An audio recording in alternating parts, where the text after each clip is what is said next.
So today we're talking about season 4 of Jackie Chan Adventures, and I was really excited to check this season out because a lot of people said it was their favorite season. One of the things that stood out the most to me here is the Japanese influence of this season in particular. Each season of Jackie Chan revolves around a certain theme, like the first season had the animal zodiac talismans, the second was about the demon portals and Shendu's siblings, the third was about the noble animals possessing the talismans, and the fourth is about the Shadowkhan and these Oni masks. So if you don't know what Oni masks are, the word Oni can be translated to demon in Japanese, and Oni masks are used in Japanese theater, festivals, and even in religious ceremonies. So as we go through the season, I'll do my best to point out some interesting Japanese and Chinese cultural aspects, because there's a lot of really interesting references throughout this season. The first episode of season 4 starts with a flashback showing not only that Dao Long got arrested and the Chi demons were brought back to their human dark hand forms, but they also remind us of the episode where Jade put the tattoo of the Shadowkhan seal on her leg and summoned these evil ninjas herself back in season 2. The Dark Hand is all in prison, trying to conjure a spell for the Shadowkhan, and they end up summoning Tarakudo, the king of the Shadowkhan, who's also a floating Oni mask. You may recognize him from the symbol Jade had on her leg too. Tarakudo even recognizes Jade as the former Shadowkhan queen, saying she'll join the forces of evil someday, which seems like a really cool development being foreshadowed. He's also impervious to any magic Uncle and Toru use here, and they have to develop a new plan, as we'll see. Toru has nightmares about the mask, and we learn from Toru's childhood in Japan he was always scared of Oni masks because his mother would scare him, saying if he was disobedient, the Oni would eat his soul. I can't speak for all parts of Japan, but on the YouTube channel Abroad in Japan, they made a video about the tradition in Akita, Japan, where these Namahage demons would go into homes asking if there's any crying children. And I gotta say, I don't think I would have ever slept again if I saw this as a kid. Like, I cried for hours because Chuck E. Cheese waved at me as a kid. Uncle says the floating head can't be an Oni because everyone who's controlled the Shadowkhan so far has been Chinese, like Shendu and Daolon, while Oni are Japanese. And now that I think about it, this being an aspect of Japanese culture shouldn't be too surprising to Uncle, because the Shadowkhan are ninjas, which are from Japan. Like, why is this where you draw the line? I never really saw much about Oni masks as a kid. I mean, the closest thing I could argue was Darth Maul from Star Wars, which I always found incredibly creepy, and several people have reached out and told me this season creeped them out as a kid, so it was definitely for the best I didn't see it, because there's so many things that scared me way too much as a kid. Anyways, we see Chow put on the Oni mask, making him the new impromptu leader of the Shadowkhan, and Toru does his best to fight his childhood trauma, but is handily defeated by the newly powered Chow. Jade finds these ancient scrolls, but Uncle can't read them because they're actually in Japanese kanji, which is another funny joke referencing the similarities and differences in Chinese and Japanese kanji. As usual, Uncle will need a certain material to make his chi spell, this time being Japanese steel, and you may ask, where are they gonna get Japanese steel? But Jade has the ingenious idea to get the Japanese steel from the shurikens, or ninja stars, that the Shadowkhan throw. This gives Jackie the powers to remove the Oni mask from Chow, getting rid of the ninja army and saving the day. But not all is well, as Toru reveals that Tarakudo terrorized the world with 9 Oni generals, all with their own distinct masks and armies of Shadowkhan. One of the highlights of this season is seeing the different types of Shadowkhan ninjas, because they're not just the typical ninjas as we'll see. So overall, this is a pretty interesting first episode that sets up the season really well. And before we move on, we gotta talk about Jackie's question of the day. There's a big update to the graphics and design of this segment, as well as Jackie having much longer hair here. Like, look at that flow. The question today is if Jackie gets tired traveling all over the world, and Jackie says it can definitely be tiring and he'd like to have his own studio in one place he can settle down in one day. But at the same time, getting to experience so many different places and cultures is always cool. So let's move on. Episode 2 starts with the Chans in Tokyo researching to see what they can find about the 8 other Oni masks. We see Toru still afraid of the Oni mask, but it's for good reason, as we see Tarakudo pop out of the wall, and in their fight for the Oni mask, it gets lodged onto Ratso's head. These Shadowkhan are different than any we've seen so far, and actually have kinda sick designs with these long metal claws and spear legs. We even see this singular Shadowkhan is incredibly strong, easily defeating Jackie and slicing through a suit of armor Jade wears. We learn Toru can keep him away with Onion, which his mother taught him, and this makes Uncle sad as he feels he's only getting in the way now that Toru's doing all the chi work this season and knows Japanese. Uncle ends up leaving on a train, and Jackie tells Jade to go with Uncle and comfort him, and if you thought this was the first time Jade ever listened, you'd be wrong.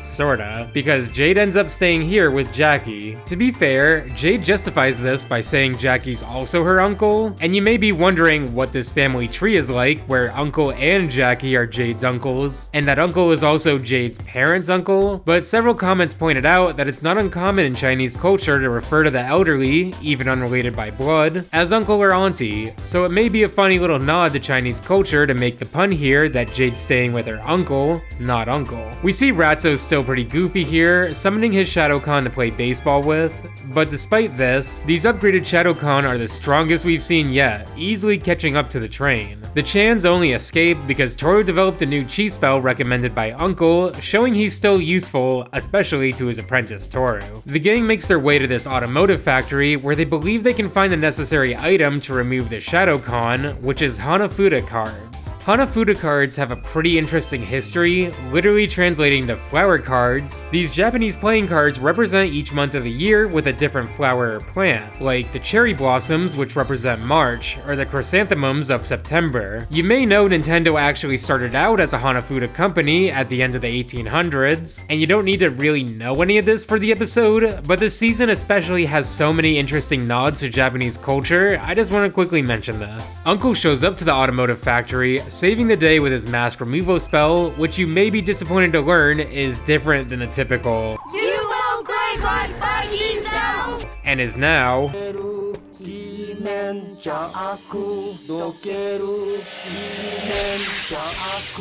according to the wiki, this roughly translates to "come out mask" / "face of evil," but it's only used a few times throughout the season. So we see Uncle overcomes his feelings of insecurity, and the gang now has 2 of the 9 masks. We even see that Tarakudo can't just break into Section 13 because the walls are covered in onion, which is crazy. Like, you can probably smell this building from the next town over. This is a biohazard. Overall, it's a pretty fun episode. Seeing new Shadowkhan was pretty cool, and seeing how different Darkhand grunts will interact with the Oni mask is really interesting to see. The question of the day is if Jackie likes baseball, which I suppose is pretty fitting since Ratso did play baseball here, and Jackie says he's the honorable chairman baseball captain in Hong Kong, which sounds like a made-up title, but Jackie is actually a pretty notable promoter of the sport, and was even an ambassador of a committee that campaigned to get baseball and softball into the 2020 Olympics, which is pretty awesome. So let's move on. Episode 3 starts with the dog Scruffy going to obedience school since Jackie says he takes after his master, Jade. Uncle reiterates no pets are allowed in the store, but this is interrupted by Farmer McDonald from last season breaking down the door with Egbert and Mordecai, the magical rooster and pig from last season who missed their magical powers when they were best buds last season, flying around and shooting lasers and stuff. Jackie goes to a museum to find the next Oni mask, but is accompanied by Jade and Scruffy. Hawk Fu shows up and fights Jackie, and I really thought today would be the day Hawk Fu gets the Oni mask, cause he's been talking about how he's just gonna clean things up when he finally gets the mask, instead of some goofball like Ratso. But in an amazing twist, Scruffy jumps up in the air and catches the mask, transforming into a much larger dog-like beast. This is a really cool twist, like we don't really see anyone else transform with a mask, and this new Scruffy still lacks obedience, ripping a leg off a T-Rex fossil and causing chaos. To combat this, Jade returns the magical talisman powers to the rooster and pig, and also gives motion once again to the most overpowered character in the whole series, Super Moose. Jade grabs the Ox Talisman of super strength, and we see this team take out Scruffy's Shadowkhan, which are these gargoyle-like ninjas that fly through the air. Eventually, this team manages to all get in each other's way, with Scruffy, or Spike as Tarakudo calls him, dragging Jade away. So now Jackie, along with Super Moose, Mordecai, and Egbert, have to go find Jade and Spike. Tarakudo commands Spike to eat Jade, and as crazy and dark as this scene could be, I think it'd be great if it was just a little more emotional. Like if they showed some kind of flashback of Jade first meeting Scruffy and how he was a stray, that could really get the waterworks going. I'm not afraid to admit that. But the conclusion is a little more brutish, with Jade putting Spike in a headlock and Jackie just pulling the mask off of Spike's head, all while the farm animals protect them from the Shadowkhan. We see Scruffy's brought back to his normal form now, but Tarakudo is so salty, he ends up shooting a laser at Jade and Scruffy jumps up to protect her. We see Scruffy lying on the ground motionless, and look at Tarakudo's reaction to this. Scruffy! Oops. Missed. Like, even Hawk Fu doesn't attack Scruffy or Jade when they try to take the Oni mask from him. That's low, man. As you might assume, it's just a Disney fake death, and Scruffy's alright. So I'm not gonna have to go John Wick on Tarakudo today. Overall, a pretty decent episode. I think they could have pushed the dynamic with Scruffy a little more, cause he's just so gosh darn cute, you know? I would've loved if Jade was ultimately able to control Scruffy / Spike, and this is what saved the day, instead of, you know, just putting a dog in a headlock to solve their problems. But at the same time, I would've never guessed Scruffy to be an Oni mask antagonist this season, so I'm giving a ton of bonus points for creativity. The question of the day is, what kind of dinosaur would Jackie want to be? Like, finally, someone's asking the hard-hitting questions. Jackie says he'd want to be a brontosaurus because he'd be big and peaceful and just be a nice herbivore. Me personally, I think I'd choose a triceratops. I just think they're neat, you know? I definitely couldn't be a T-Rex with tiny arms. That would just drive me crazy. So if you want to start a fight in the comments about what dinosaur you'd be my guest. Episode 4 starts with the Chans looking for the next Oni mask in the Cascade Mountains. The Dark Hand shows up and Jade's hanging over the edge of a cliff on a totem pole the Oni mask happens to be on, and the Dark Hand plays rock, paper, scissors to determine who should go out on the edge of the cliff to fight for the mask. Ratso's sent out because Chow tells him that rock crushes paper, and you know, maybe rock should be paper. It ruined the game, but I can't fault Ratso for thinking rock crushes paper. Now, keeping to this video's theme of showcasing the Chinese and Japanese culture present this season, according to the World Rock Paper Scissors Association, yes, this is a real thing, rock paper scissors is notably first mentioned in a book from the 17th century which claims that the game originated all the way back in the Han Dynasty. And it wasn't rock, paper, and scissors, but snake, which beats frog, frog, which beats slug, and slug, which beats snake. There's also debate whether it's slug or venomous centipede, and that's why its poison beats the snake. But this is a little more logical to me than the paper wrapping and neutralizing the force of rock. All of this to say Ratso goes out to fight for the mask, and it falls onto Captain Black's head. Totally another character I wouldn't guess would have an Oni mask this season, and I should mention Captain Black has been pretty exclusively a comic relief character over the past couple seasons. Like, he kinda starts the show out as a more serious character that slowly begins to believe in magic despite his concerns, and now he's kind of become a character that tries to be serious and respected, but is kind of goofy and corny and taken lightly. So it's a really interesting change of pace, cause he's pretty serious and tough with the Oni mask, really beating up the Dark Hand here. Tarakudo's optimistic this is a good thing, cause they now have a demon on the inside of Section 13. Captain Black now refers to himself as Black Magic, and is apparently still a good guy, cause his spirit's so good, it's fighting off the evil spirits single-handedly. You could kinda argue Ratso didn't really become evil either, he just wanted to play baseball with the Shadowkhan, and I do kinda think Ratso isn't really evil like the rest of the group, he's just kind of a goofy, bumbling character. But Tarakudo's convinced everyone to resort to evil so far, even Scruffy. When a crime takes place out on Alcatraz, Black Magic says he'll go handle it himself now that he has these powers, but it turns out to be a ploy from the big flaming demon mask, and I really love this interaction. Oh, Captain Black. We've never been formally introduced. I am Tarakudo, King of all Shadowkhan. You may bow. The only king I bow to is Elvis, and I don't see you wearing blue suede shoes. Tell me that doesn't go hard. I'll wait. The Dark Hand tries to fight Captain Black, and when he calls for backup, he ends up summoning his own Shadowkhan, which are by far the largest ninjas we've seen so far. I assumed this would just turn into Captain Black fighting Jackie now, but the ninjas actually obey Captain Black and take out the Dark Hand. Unfortunately, Black Magic becomes some kind of hyper-vigilante cross between Light Yagami and Santa Claus now. The mask tells me. It knows who's naughty and nice. It tells me who to punish. And one of the biggest threats Captain Black poses while being possessed is that he's in Section 13 where the other Oni masks are. And if those other Oni masks fall into the wrong hands, the power of this team-up could be catastrophic. Jade uses the Tiger Talisman to split Captain Black into two here, and we've seen before that characters splitting into yin and yang can have somewhat extreme differences. Like when Jackie split into two in the past, we see a very timid Jackie who constantly apologizes versus a pretty rude, aggressive Jackie. But here it splits Captain Black into his original form versus the form wearing the Oni mask, and I guess part of the implication is that Captain Black is so pure, he kinda already acts as his yin form. Him and Jade team up to take down the Oni mask wearing counterpart by using the talisman, which are also here in section 13, so we have a heavy firepower fight take place here. Jade uses super speed to steal the masks, which is especially effective against these big, slow Shadowkhan, and Captain Black uses the Ox talisman to fight these big ninjas. Just before Captain Black can be defeated by his Oni mask counterpart, Toru gives Captain Black the chi spell to allow him to remove the mask and save the day. Again, not the most interesting solution, kinda like the Scruffy episode, they set up the premise so well, but I would have loved to see a solution that comes from the character reflecting on their emotions and friends around them, as opposed to just a quick punch. But overall, it's still a really interesting episode. I love the curveball of giving Captain Black the Oni mask, and seeing the antagonists this season actually be good guys provides so much more drama and carefulness to the fights. The question of the day is if Jackie's ever had a big disagreement with a friend, and Jackie says he has many times, but it's hard to make good friends, and he insists on calling his friends and making things right if anything goes wrong.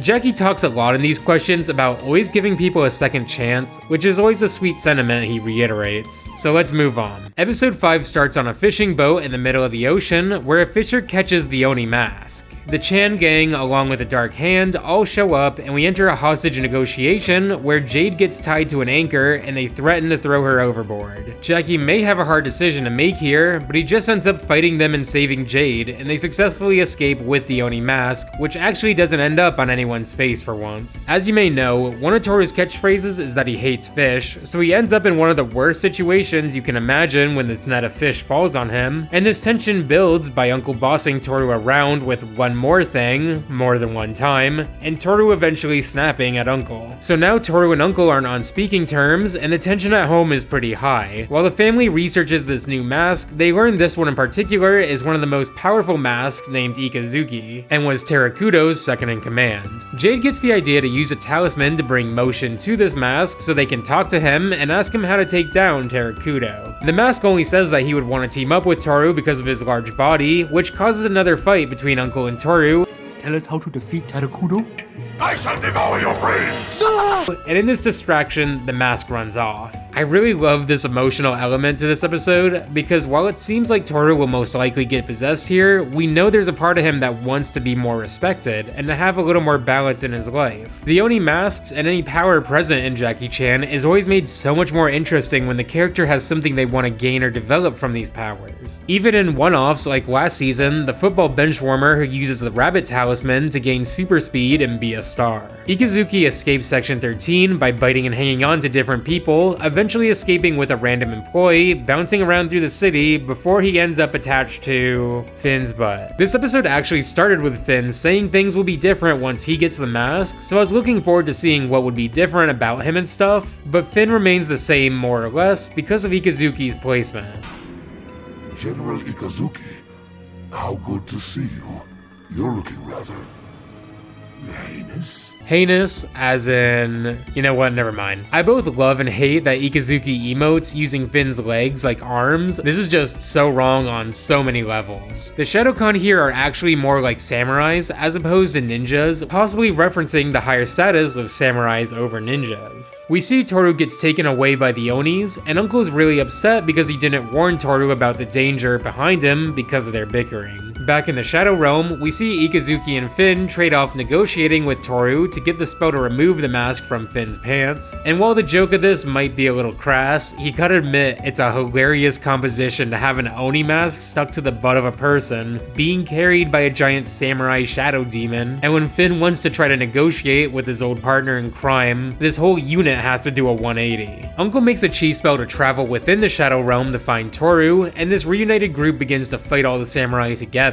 Imagine this thing wanting to fight you and menacingly walking towards you. This is much scarier than it should be, for so many reasons. Funnily enough, it's actually Finn that gets the chi spell to remove the Oni mask from himself. Like, Finn is willing to remove the mask, getting rid of the Shadowkhans, and conceding the mask to Jackie, as opposed to keeping this mask on him any longer. Even when Ikazuki's properly removed, I feel like the Dark Hand finds Ikazuki so annoying, they don't even put up a fight to keep him or put him on their heads. Probably in part because of how annoying he is, but also maybe because Ikazuki's personality is so strong, they might not be themselves any longer. The episode ends with Ikazuki being made inanimate once again, Uncle and Toru making up, and Finn running to the bathroom, which never crossed my mind as a con of the mask on Finn. Thank you Jackie Chan Adventures for putting the visual and thought in my head. Overall, I really liked the episode, and it might be my favorite of the season so far. I think it provides a lot more emotion and character with the struggles between Uncle and Toru, where I noted the last couple episodes with Scruffy and Captain Black fell a little flat. Plus, the visuals of Ikazuki were really funny throughout the episode. I think what gets me more than anything is he always just has this big smile on his face. Like, for this very serious, strong Oni demon, being attached to a bud is equally as funny to this big goofy smile in so many of the compromising situations throughout the episode. Jackie's question of the day here is if he likes to eat raw fish, fitting for this episode, and Jackie says he likes sushi and raw fish, but only with a lot of wasabi, to the point where he wonders if he even likes raw fish or just wasabi. Now, an interesting note here is that Jackie actually had a dim sum restaurant chain in Asia in the early 2000s, which from the little I can find on it online had pretty mixed reviews, but if it was still around, I'd totally check it out. So let's move on. Episode 6 takes place during Halloween, which is a pretty good premise for a season all about these Oni masks. We see Jackie grab the Oni mask out of the side of a mountain, but Jackie gets tangled up with a dark hand, where the mask eventually gets lost in a Halloween mask shop. Jackie eventually escapes with the Oni mask, and we see El Toro and Paco join Jackie and Jade for the upcoming festivities and costume competition. Jade's dressed as an Oni because she can't think of anything scarier, and Paco's dressed as El Toro Fuerte. Paco's really insecure here because Jade's costume is better than his, or that El Toro doesn't want the two of them to fight because he thinks Paco would get hurt. And eventually Paco comes across the new Oni mask and puts it on, becoming an Oni just in time for Halloween. His interactions with Tarakudo are really funny because it kind of feels like something out of SpongeBob. Believe me, you have no competition. Are you the Great Pumpkin? Indeed. So this episode does a good job with giving the holder of the mask a clear issue and desire that they work through with the mask. In this case, Paco wanting to be scary, and more importantly, to gain respect. Jackie calls Uncle and tells him he needs a mask removal spell, but Uncle and Toru are busy giving candy to trick-or-treaters who just happen to be dressed as an Oni. Toru's costume is so hilarious, he's just a giant bumblebee and he's so happy and in character, like he's gotta be my favorite character in the show. So now Uncle and Toru are trying to create the new chi spell while also handing out candy to the kids, constantly ringing the doorbell, which is pretty funny because as Toru keeps grabbing ingredients for the spell, he accidentally gives the trick-or-treater an octopus tentacle. Gnarly, dude. I love that even in this dire situation, Uncle never stops giving candy to the kids. Uncle is always in the holiday spirit, whether it's Christmas or Halloween. Paco's unique Shadowkhan are pretty great. These creepy, slithering creatures are perfect for a Halloween episode. On top of this, Tarakudo uses this moment to try and convince Jade to reclaim her place as the Shadowkhan queen, which is really one of the only references to Jade's checkered past with the Shadowkhan. I thought it'd be much more present this season, but I guess it's still cool to have this callback. So Jade tries and fails to control the Shadowkhan since she doesn't have the seal from before, but this angers Paco, who still feels as though Jade's trying to outshine him, and he summons his army to attack her. Jackie and El Toro can't help save Jade because Tarakudo finally has decided to contribute to the fights now. Like, we know he has these random lasers and telekinetic powers, but he mostly just watches and plays devil's advocate, or I guess demon's advocate, to the Oni every episode. The climax of this episode is a fight between El Paco Diablo and El Toro Fuerte in a makeshift wrestling ring made of the tentacles of the Shadowkhan, which is a really cool visual. The Shadowkhan are so strong here, they're able to restrain everyone, and even though it's a rule for luchadors to not remove their masks, we see El Toro remove it for solidarity with Paco. This causes Paco to fight the Oni inside of him and try to remove his own mask, and this self-reflection and struggle is so powerful to me, especially considering El Toro doing the one thing he's refused to do throughout the entire show so far, no matter what. So Paco ends up overpowering himself and removing the mask, and Jade gives Paco the costume contest trophy here. Even though Jade thinks her costume was more scary, she says Paco was pretty badass, and overall it's a pretty good episode with a lot of funny moments, and Paco's motivation and development are executed so well in this episode. Jackie's question of the day is if Jackie likes scary movies, and Jackie says as a filmmaker he likes all kinds of movies, but he'll only watch horror movies in the daytime, and the nighttime is more for comedies. face, which is really relatable. Episode 7 starts with the Chans out in a swamp where Jade manages to drop the Hanafuda cards that indicate what ingredient they need for their next chi spell to remove the masks. So if anyone gets possessed here, it'll be really bad. They end up in the studio of a psychic hotline host Jade watches on TV, and while Uncle's highly skeptical of her, she seems to have known they were all coming, and even that Hawk Fu would grab the mask here. Jackie and Hawk Fu run out of the shop as they fight over the Oni mask, which happened to be hanging in her studio, and Uncle preemptively gets to work on a mask removal spell, but he still doesn't know the last ingredient. The psychic host says she'll tell him the ingredient, but it'll cost him $9.99 a minute, and like, okay, it's gonna be one word. Do we really need to round up for the whole minute? Uncle obviously doesn't accept, but if he knew it was true, I wonder if he'd pay the $9.99 for it. He does seem kinda cheap at times, I don't know. So we finally see Hawk Fu get the mask here, which as we know is gonna be pretty scary because of how strong Hawk Fu already is. And on top of this, he'll be able to summon his own ninja army here. But hilariously, Hawk Fu's Shadowkhan are these little Pikmin that don't even do anything. Regardless, Hawk Fu throws Jackie into the swamp, believing he gets eaten by these gators, but Jackie survives somehow, and the Chans return home, while also grabbing one of the little Shadowkhans to examine. Toru tries to give it a cookie because of how dang cute it is, and it eats Toru's shadow and becomes a bigger gremlin thing. Possibly a reference to the movie Gremlins and how you're not supposed to feed them after midnight, maybe. In the end, we have Uncle cave in and call the psychic, who tells him the secret ingredient needed is fish, and unfortunately they have Uncle's blowfish that he carries around for the chi spells every episode, and they're able to shoot the giant Shadowkhan that now looks like the Among Us with the big lips from that one video, removing the mask from Hawk Fu. The episode ends with Toru regaining consciousness from his shadow being eaten, which is actually a bad thing for Uncle since he was using the motionless Toru with a fruit bowl on top of him as the subject of his oil painting still life. Uncle's taking up painting because the psychic also told him he needs a hobby and stuff, so I'm glad Uncle made use of his $9.99 minute. Overall, it's an okay episode. I thought it was a little flat and focused more on the Shadowkhan as opposed to the Oni, which is really cool conceptually, but I'm a little disappointed there wasn't more Hawk Fu.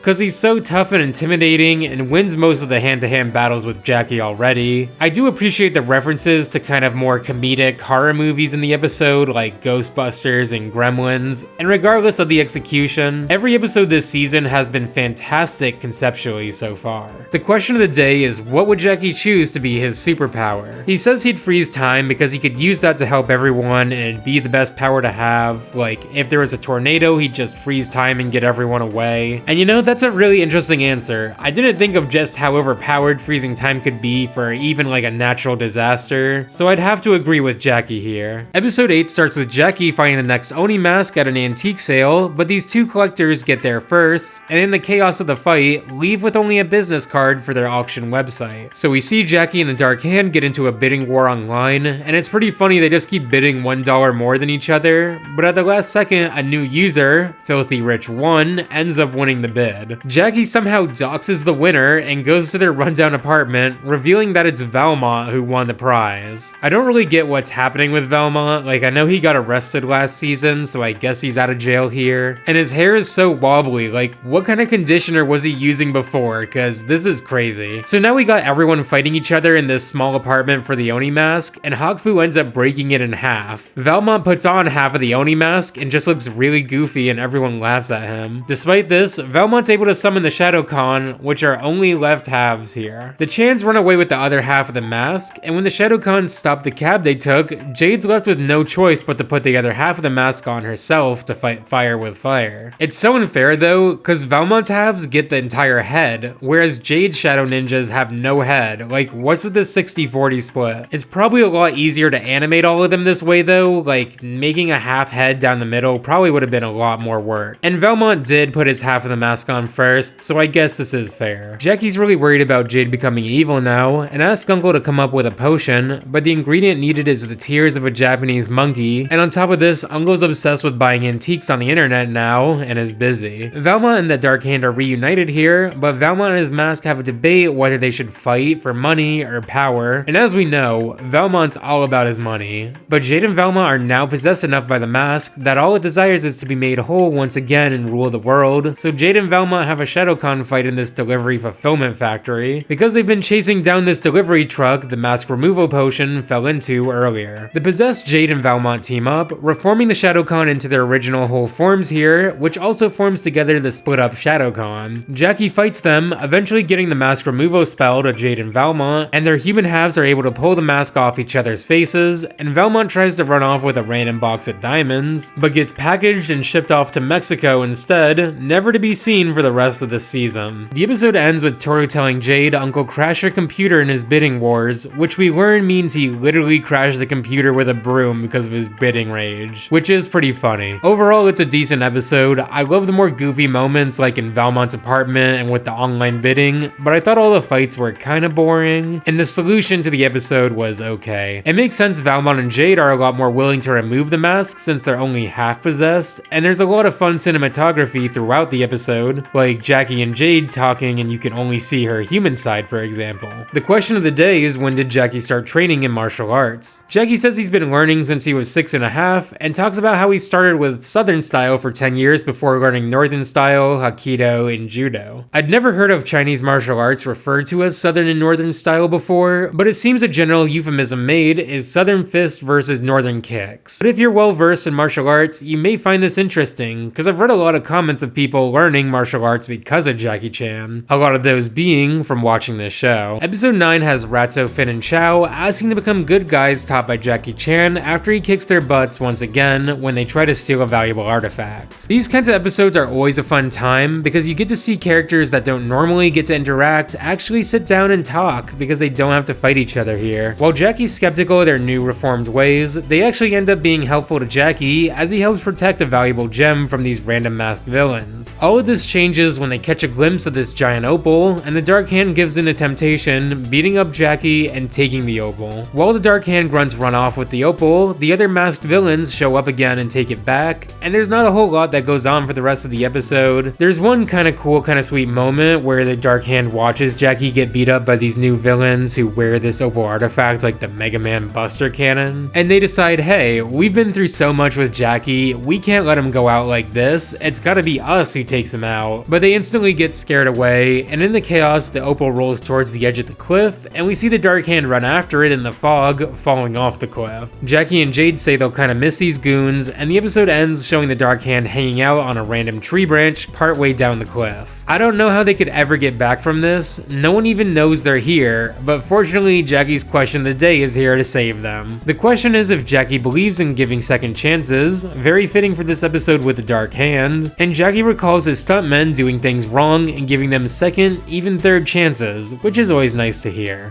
Episode 10 has a future version of Jade show up, and her outfit and the title of the episode both reference the Terminator franchise. Before they find out who this mysterious woman is, she tells Jackie she needs to take Jade, even going as far to beat Jackie in hand-to-hand combat, suggesting she'll become stronger than Jackie someday, which makes a lot of sense when you consider that she's been thrown into these dangerous scenarios from such a young age. Well, maybe not thrown into, more like volunteered, despite Jackie trying to keep her out. When future Jade takes off her disguise, it's pretty funny because she doesn't look any different than young Jade, like they have the same face here. We learn future Jade takes over Section 13 after Captain Black moves on to lead Section 14, and that she's here to protect Jade from Shendu's son, Drago. Drago plans to resurrect Shendu, and future Jackie and Uncle can't help because they've been captured as prisoners of Shendu, and we even get to see them for a moment, and it's really funny Jackie has gray hair now, but Uncle looks exactly the same, and I guess I've never considered just how old Uncle truly is. One of the most shocking parts of this whole scenario to Jackie isn't that future Jade's here and all that, but that he still ends up working for Section 13 in the future. And you know, I kind of feel bad for Jackie. He didn't ask for any of this. So we see future Jade just throw hands with Shendu's son as they try to collect these magic dragon teeth to prevent the rising of future Shendu, but little Jade shows up, and yes, not even future Jade can prevent herself from meddling in situations. The combat in this episode's actually pretty great, probably my favorite of the season so far. By the time the Jades get the dragon teeth, the clock strikes midnight and future Shendu resurrects. But as usual, Jade's really crafty and thinks outside the box, and they make fun of Shendu's son, calling him some kind of lame gecko. And in his fury, he shoots a fire blast at the Jades, who cleverly throw the dragon teeth into the fire, destroying these teeth, which also destroy future Shendu. So we see future Jackie and Uncle narrowly escape getting eaten, and in the present, or past, or whatever, Jackie tells future Jade he's proud of who she becomes. And Jade says she owes it all to Uncle Jackie, which is really sweet. Overall, this is a pretty good episode, and it's so cool to see the future versions of Jade and Jackie, and I guess Uncle. But it's pretty sweet to see how Jade evolves in the future, because love her or hate her, I think she's a lot more useful than a lot of people give credit for. Jade's character stands out a lot to me, especially in the landscape of early 2000s Saturday morning cartoons, which was dominated by anime and Japanese influence thanks to the popularity of Pokemon, and subsequently Digimon, Power Rangers, Yu-Gi-Oh! And a lot of these Saturday morning shows were criticized for the female representation being a bit lackluster, often being more timid support characters in the background. But I do find it interesting in this book I read, Japanese Influence on American Children's Television, they praise Jade for being useful and involved in the action, while also appealing to a lot of different demographics. She's a girl, but with a pretty neutral to masculine outfit and tomboy mannerisms, and she's really the only kid in the main cast. It may not seem like much, especially for today's standards, but when you compare this to more feminine shows airing around this time, like Cardcaptor Sakura, known as Cardcaptors in the US, the series was heavily edited and reordered, to the point where it began airing not with the first episode in the series, but the 8th episode, in which Sakura's rival is introduced. This is widely considered to have been done to appeal to a much more masculine and neutral demographic overall, since this rival is a boy. And basically, this whole tangent is to just say, whether you like Jade or find her annoying as all hell, she was a really unique character that stood out, especially among Saturday morning cartoons, and the pretty complicated war between Fox Kids and Kids WB is something I definitely need to go over further in its own video someday. Jackie's question of the day here is, how does he celebrate Chinese New Year? And Jackie talks about how he'd sing karaoke and everyone would wear new red clothing. He also talks about the traditional red envelope of money that he'd give out as gifts for the new year, and it's nothing too crazy, but this definitely could be some people's first exposure to the Chinese New Year traditions and culture, which is always a cool touch. So let's move on. Episode 11 starts with Bartholomew Chang, the guy who was smuggling all the stolen jade to his island last season, getting broken out of jail. I really like how the J team has their whole consistent storyline sprinkled throughout the seasons, and usually ends up as my favorite episodes of the show overall. We see the new Chang gang line up against their counterparts for a squad battle, which I always love to see in shows. We got Viper lining up against this expert heist master, El Toro matches up with this Hulk Hogan-like wrestler, and copes by saying American wrestling's fake, and Toro will be set to duel against the world's strongest woman.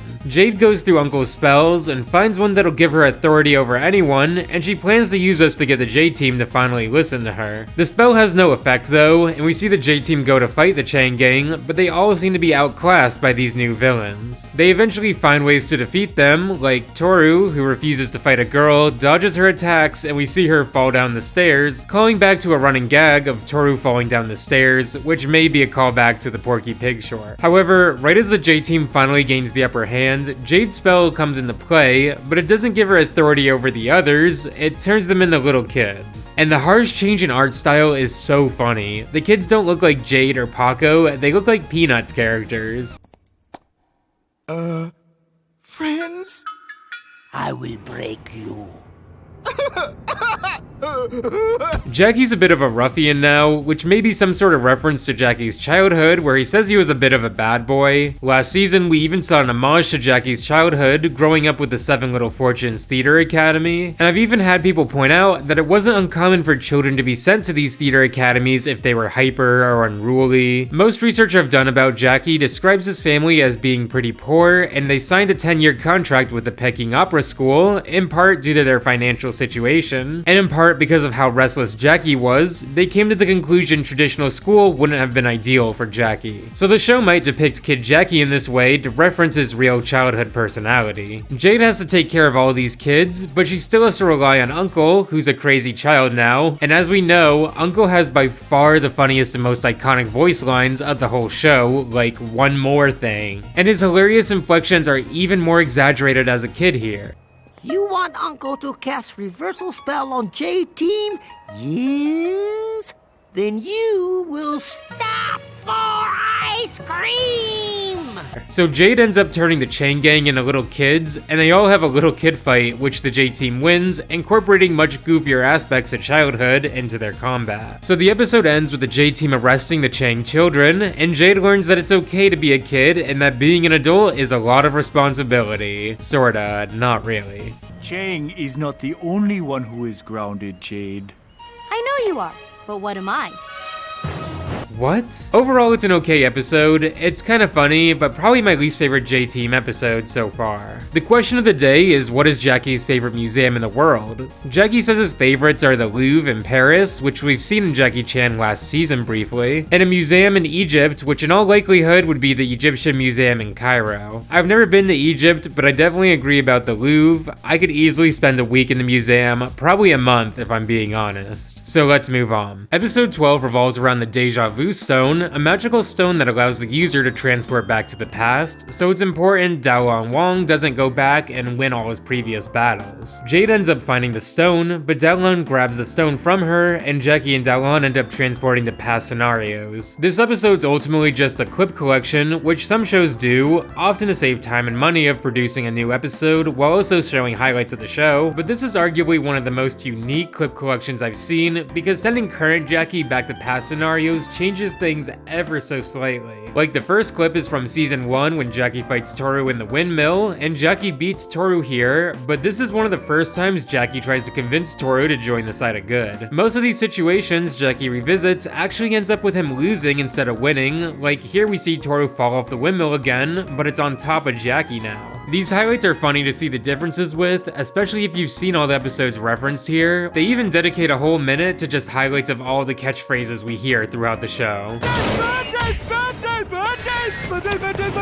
One more thing, one more thing, one more thing, one more thing, one more thing. There's an overarching plot to these highlights of Jade debating that she really does just get in Jackie's way and stuff. But in the final scene, Jackie transports to when he first meets Jade. This scene starts with the Dark Hand being introduced and asking Jackie for the shield he found in Bavaria, same as usual, but there's a funny twist where he just says this old man has it, leading to the Dark Hand dragging Daolon back to their current boss, Valmont. Jackie picks up the phone to call Jade's parents because he feels he should prevent her from ever getting involved and endangered with everything that happens throughout the 4 seasons of the show. But as the phone rings, we see Jackie has his own highlight reel in his head of Jade saving the day, giving us a highlight reel within a highlight reel. Jackie ultimately decides that he does need Jade and that she has saved him several times, which is a sweet touch to the episode. The question of the day is if Jackie believes in fortune tellers, and Jackie says nah, he believes in himself and to work hard and be nice to others, which is cool and all. So the final episode of season 4 starts with Jackie and Jade grabbing the 9th and final Oni mask from the bottom of the ocean. Jade talks about how this seems too easy, and Jackie's like, dude, we are at the bottom of the ocean. But when they unite all 9 masks back in section 13, the Onis regain their true forms, which is a bit of an oversight from Jackie's crew. Like, Tarakudo was fighting to do the same thing all season, and he's like, okay fine, let Jackie do it for me, who cares? They use the Zodiac talismans to fight all the different Shadowkhan we've seen so far, like the flying gargoyle one, the tentacle monster, and even this new one, which is kind of a combination of the arachnid legs of Hakufu's Shadowkhan, combined with the lobster claws of the Oni mask Jade and Valmont split in half. Viper and El Toro show up, reuniting the J-Team as the end of the world draws near, and I really love this because we don't often see the J-Team fight the main season plot. I don't recall any J-Team episode involving the Oni masks or the noble animals, so this is a really interesting addition. A lot of different fights go down here, like Toru and Uncle teaming up in the subway against 2 Onis, Viper fighting a 2v1, Jackie, Jade, and the GOAT Super Moose of all people fighting together. But Tarakudo eventually defeats them all and throws them in a cell, and when all hope seems lost, the Hanafuda cards signal one final Oni mask, a 10th one belonging to Tarakudo. The cards signal Tarakudo hid the mask that could conceal him where no mortal would dare go, to the Shadow Realm. Similar to how Jade put the seal of Tarakudo on her leg for the tattoo she did a couple couple seasons ago and became the Shadowkhan queen, the J-Team decides Toru would be best to put the seal on here to control his own Shadowkhan and enter the Shadow Realm. It makes a lot of sense, like not only is Toru the biggest member of the crew, but he's probably contributed the most to the research of the Onis, in part to his experience growing up in Japan. So Toru has to face his fears of the Onis once and for all, and Uncle creates a chi thread for Toru to pull when he finds the mask in the Shadow Realm. Toru comes back to their dimension, possessed by the mask here, so the J-Team has to worry about Tarakudo and Toru. On top of this, the chi ingredient needed for the spell today is samurai hair, and the J-Team, realizing Toru's Japanese, steal a piece of his hair, revealing that Toru descends from samurai, I suppose. Tarakudo regains his full body form, and it's so funny the way he stands up in his robe. He looks like an old man about to have an epic dinner at Golden Corral. They realize they can seal Tarakudo away by putting the Oni mask on his new human-like form, and we see Jackie spar with Tarakudo, who easily defeats Jackie, Viper, and El Toro. But when Tarakudo tries to reclaim the mask from Jackie, it's revealed he doesn't have it, and Jade once again saves the day, sealing Tarakudo, the Shadowkhan, and the other Onis within the mask. This finale's decent. I think the fights with Shendu were a lot more interesting to me. Like the first season's fight with Shendu kind of played out like a boss fight in a roguelike or something, with the villain slowly taking over the powers that were gained. And season 2 had such an interesting rewrite of history, which was pretty cool. But it's really cool to have a J-Team conclusion that calls back a plotline from 2 seasons ago, as well as the return of the Oni and Ninja throughout this season. Overall, this season of Jackie Chan was pretty great. I can totally see why this season's a lot of people's favorite.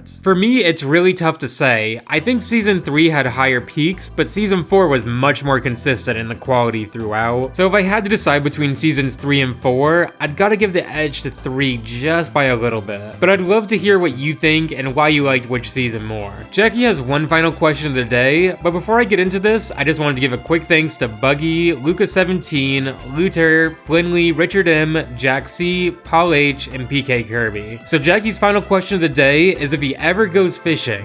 Jackie says he hates water and gets seasick, and he only fishes when he's on a boat for part of a movie. But it's not something he'd go out of his way to do, especially because he'd rather be training than sitting around, which definitely makes sense for Jackie. So there we have it for season 4. I've heard pretty mixed things on season 5 and that it's by far the worst season, but August will probably be a month of several wrap-up videos like Jackie Chan and Shaolin Chronicles, so I'll talk to you next week. Feel free to like and subscribe, and let me know what you think. Alright, bye.